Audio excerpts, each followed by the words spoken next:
Selamat datang di Klub Matematika, tempat belajar yang mudah dan menyenangkan.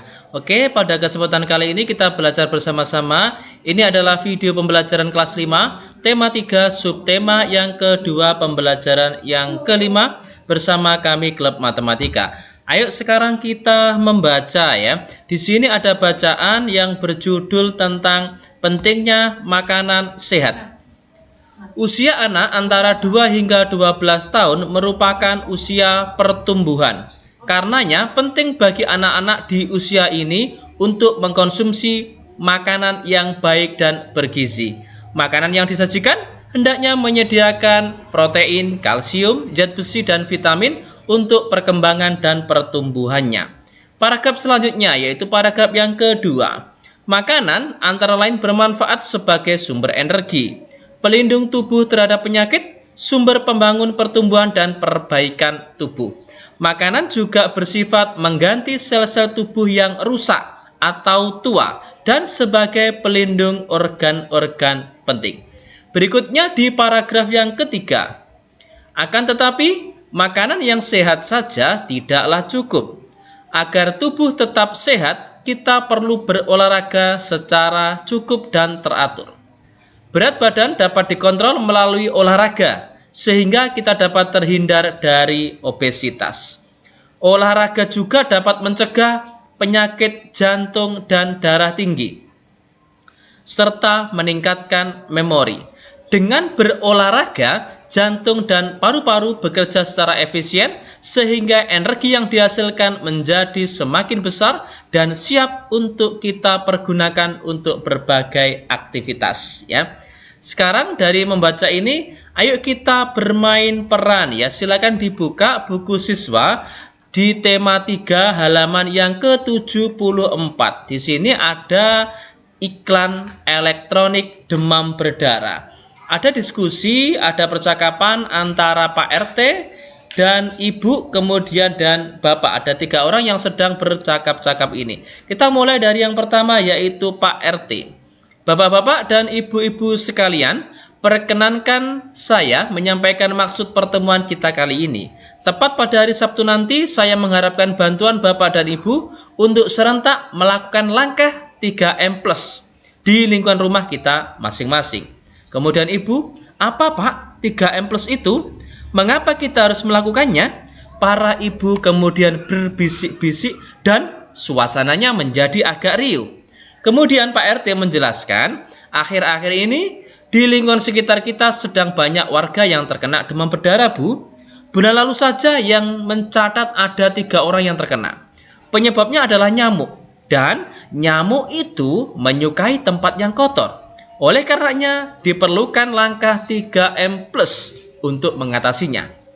Langkah 3M tentunya adalah menguras, menutup, dan mengubur potensi sarang nyamuk. Ditambahkan dengan plus, karena diperlukan upaya dari kita secara pribadi untuk mengatasinya, seperti memakai lotion anti nyamuk, memakai kelambu di tempat tidur, menggunakan obat semprot nyamuk baik yang alami maupun yang buatan, dan lain-lain. Kemudian ibu-ibu, oh begitu Pak RT, kami siap Pak. Nah, baik Pak, untuk bapak-bapaknya akan segera kami laksanakan. Para ibu membantu dengan cara menyediakan makan ringan saja ya. Semua orang ikut tertawa. Oke? Ada pertanyaan di sini. Setelah kita membaca iklan tentang demam berdarah di sini, kita tentukan ada kata-kata kunci yang terdapat dalam iklan tersebut. Di sini disediakan 3 kata kunci yang terdapat dalam iklan demam berdarah itu. Kata kunci pertama adalah langkah 3M+. Kemudian yang kedua adalah demam berdarah, dan kata kunci yang ketiga adalah tentang nyamuk. Jadi inilah 3 kata kunci yang terdapat dalam iklan di atas, yaitu langkah 3M+, demam berdarah, dan nyamuk. Kemudian selanjutnya ayo kita simak percakapan berikut. Ya, di sini ada percakapan 2 orang. Tahukah kamu gangguan organ pencernaan yang sering dialami oleh anak-anak? Oh, saya tahu, Din. Itu jika anak-anak bahkan bayi sekalipun sulit sekali buang air besar. Apa ya yang menyebabkannya? Oke, di sini salah satu dari percakapan ini mengatakan bahwasanya salah satu gangguan organ pencernaan yaitu sulit buang air besar atau sulit BAB. Nah, sistem pencernaan merupakan bagian vital yang sangat harus dipelihara. Mengapa? Agar bisa berfungsi secara maksimal. Karena tubuh kita memperoleh nutrisi melalui sistem pencernaan. Jika sistem pencernaan kita baik, maka penyerapan nutrisi akan maksimal sehingga tubuh menjadi lebih sehat dan lebih kuat. Sekarang di sini disediakan ada peta pikiran ya, ada peta pikiran mengenai penyebab gangguan pada sistem pencernaan. Penyebab gangguan sistem pencernaan salah satunya adalah karena makan yang tidak teratur. Misalnya menunda makan, ketika makan menjadi terlalu kenyang. Jadi ini adalah salah satu penyebab. Bagaimana penyebab yang lain? 4 penyebab yang lain. Oke, kita akan berikan informasi di sini mengenai penyebab gangguan sistem pencernaan pada manusia. Berikutnya adalah karena makan makanan yang terlalu pedas, suka-suka makan yang pedas ya. Kemudian menunda buang air besar atau kecil, biasanya ini ingin pipis, anak-anak menundanya, ini bisa menyebabkan gangguan pencernaan. Ingin BAB ditunda, maka ini akan bisa menyebabkan gangguan sistem pencernaan. Penyebab berikutnya karena begadang atau tidur larut malam, ini juga tidak baik untuk sistem pencernaan kita. Penyebab berikutnya yang kelima adalah karena kurang mengkonsumsi makanan berserat ya. Ini adalah 5 penyebab gangguan sistem pencernaan pada manusia. Oke, selain 5 ini ada alternatif jawaban yang lain untuk melengkapi peta konsep ini. Jadi anak-anak tinggal pilih jawaban yang mana. Kita sediakan alternatif jawaban untuk melengkapi peta pikiran tersebut. Misalnya di sini penyebabnya yaitu mengkonsumsi makanan yang mengandung kuman atau jajan sembarangan ya, yang tidak bersih. Kemudian penyebab berikutnya kebiasaan buruk yang selalu menunda buang air besar, buang air kecil tadi, kurang mengkonsumsi makanan berserat seperti buah dan sayur, atau pola makan yang tidak teratur, pikiran yang terlalu stres atau terlalu tegang, kurang vitamin C ya, kurang mengkonsumsi vitamin C, kemudian terlalu banyak mengkonsumsi gula juga bisa menyebabkan gangguan sistem pencernaan pada manusia ya. Oke, jadi banyak penyebab gangguan sistem pencernaan. Jadi sini ada beberapa penyebab gangguan sistem pencernaan yang disebabkan oleh beberapa penyebab di atas dari pola pikiran tadi. Kita sudah membahas mengenai beberapa gangguan. Nah, sekarang ayo kita ulas kembali mengenai beberapa gangguan sistem pencernaan tersebut. Kita ulas mengenai definisinya, kemudian gejalanya, cara pencegahannya, kemudian penyembuhannya. Di sini ada 3 yang kita bahas nanti. Yang pertama adalah tentang penyakit MAH. MAH di sini adalah penyakit dalam yang menyerang lambung.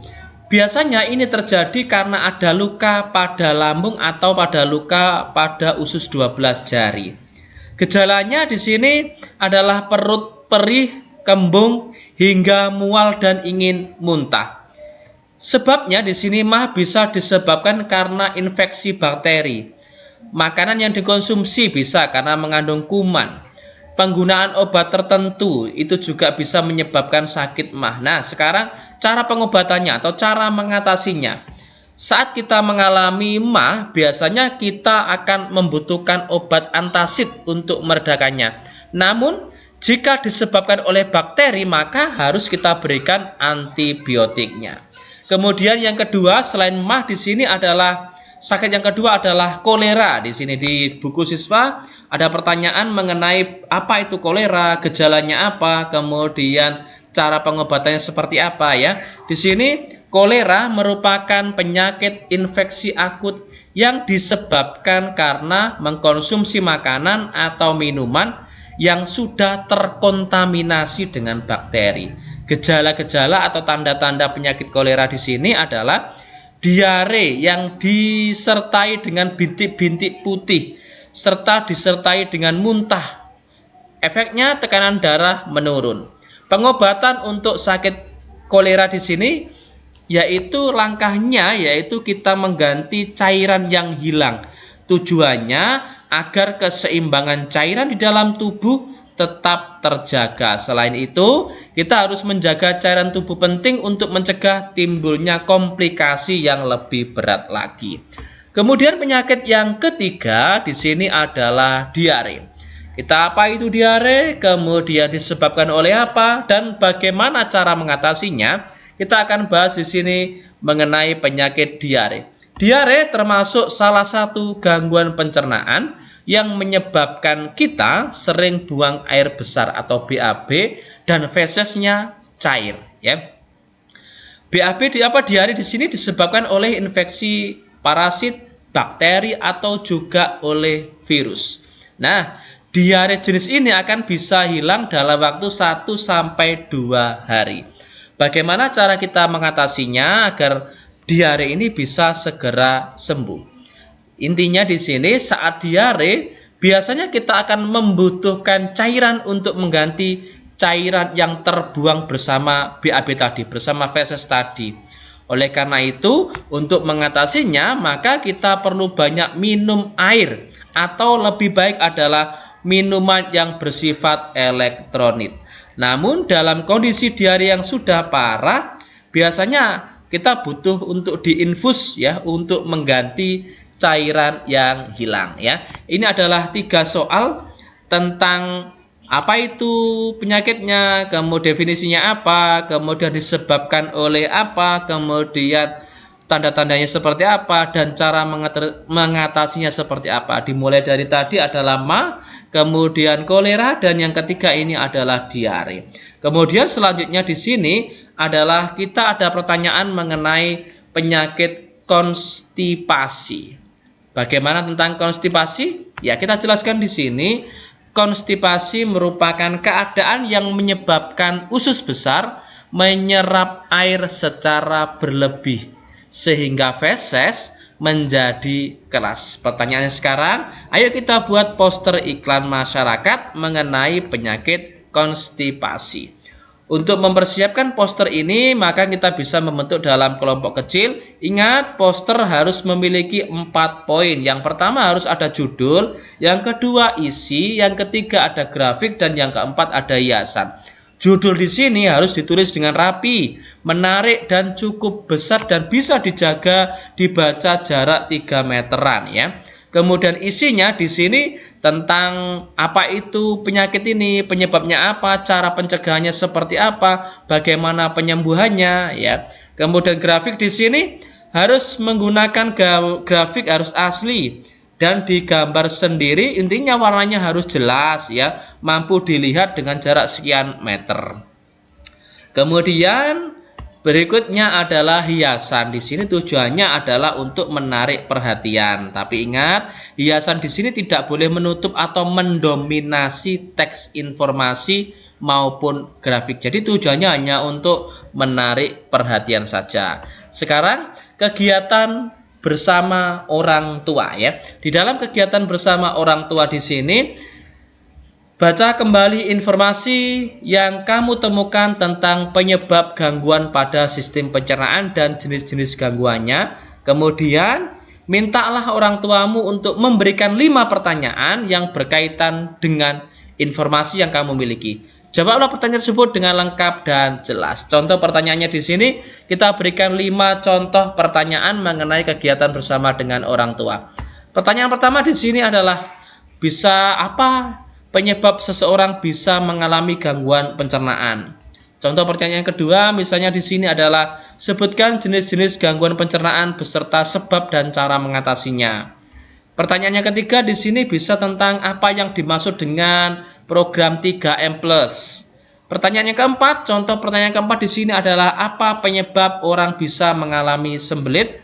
Dan pertanyaan yang kelima di sini bisa tentang penyebab dari demam berdarah. Oke. Demikian video sederhana dari kami Klub Matematika. Semoga video sederhana ini bisa bermanfaat untuk kita semua. Jangan lupa tetap semangat dan terus belajar ya. Klik like, subscribe, bagikan jika dirasa video ini bisa bermanfaat bagi orang lain. Terima kasih dan tonton kami di video selanjutnya di Klub Matematika, tempat belajar yang mudah dan menyenangkan.